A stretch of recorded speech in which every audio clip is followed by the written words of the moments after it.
Hi guys, चला मच्छी आणली आता मस्तपैकी फ्राय करणार आहे.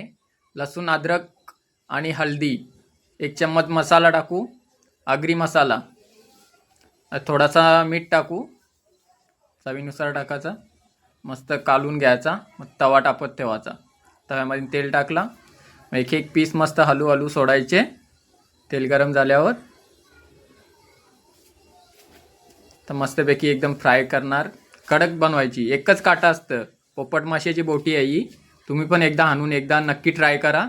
खायला मस्त आहे, एक नंबर लागतं. व्हिडिओ आवडलीच नक्की लाईक करा, शेअर करा, कमेंट करा. कमेंटमध्ये नक्की सांगा या मच्छीला किती काटे असतात. पोपट माशाची बोटी फॉलो करा. मस्तपैकी पलटी मारलेली आहे बघा. मस्तपैकी आता तयार झालेली आहे पोपट माशाची बोटी. मित्रांनो, या खायला.